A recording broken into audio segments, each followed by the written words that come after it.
Ya, kita lanjut pembahasan tentang Roji Pak. Kali ini kita membahas tentang namanya upah puhun. Seperti namanya, puhun itu adalah paman. Tapi kalau paman dalam bahasa Indonesia terlalu umum, sementara puhun itu adalah saudara laki-laki ibu. Artinya semua saudara laki-laki ibu, baik kandung tidak kandung, disebut puhun. Tapi khusus dalam perkawinan, namanya ada upah puhun. Jadi yang nerima ini adalah paman kandung dari si pengantin perempuan, yaitu puhun dari si pengantin perempuan. Sementara yang membayar adatnya itu bukan puhun dari pengantin laki-laki, tapi biasanya dibayar oleh saudara perempuan ayah pengantin laki-laki. Bisa juga anak perempuan dari ayah pengantin laki-laki yang sudah kawin. Tapi itu sebenarnya adalah kewajiban daripada saudara perempuan dari ayah pengantin laki-laki. Jadi berbeda dia dengan yang lainnya. Jadi yang menerima itu udah pasti puhun, tapi yang membayar tidak boleh puhun dari pengantin laki-laki. Ya, jadi upah puhun ini sebenarnya satu level dengan upah turang. Malah kadang-kadang sering lebih besar adatnya upah puhun itu dibanding dengan upah turang. Jadi seperti adat lainnya atau kain lainnya, hak dan kewajiban itu ada dari pihak pengantin laki-laki maupun perempuan. Jadi dari pihak pengantin laki-laki menyerahkan sejumlah uang yang levelnya di bawah kesukuten, artinya minimal sama dengan upah turang.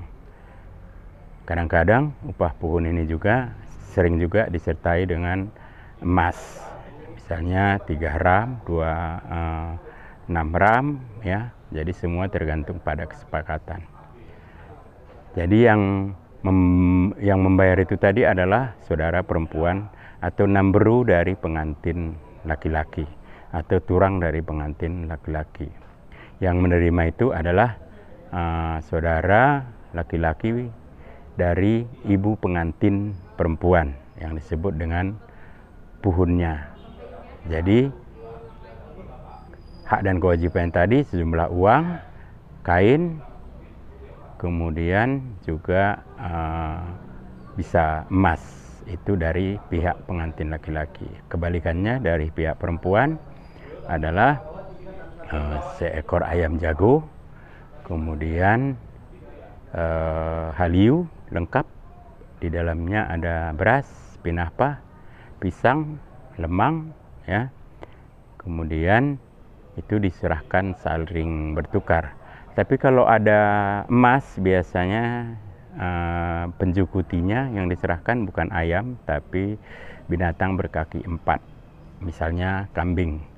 Jadi itu yang saling dipertukarkan di antara kedua belah pihak, dari kerabat pengantin laki-laki maupun pengantin perempuan.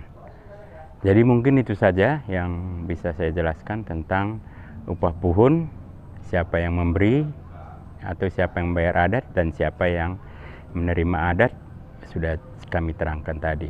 Mudah-mudahan ada manfaatnya. Jadi jangan lupa like, subscribe, dan share video kita ini supaya nanti tetap kami bersemangat untuk membuat video-video baru yang bisa mungkin menjadi pengetahuan umum untuk masyarakat umum, untuk generasi muda Pak supaya tahu bahwa dalam perkawinan itu ada namanya kain dan roji dan bermacam-macam nama dan jenisnya. Juan jua banta karina, oang.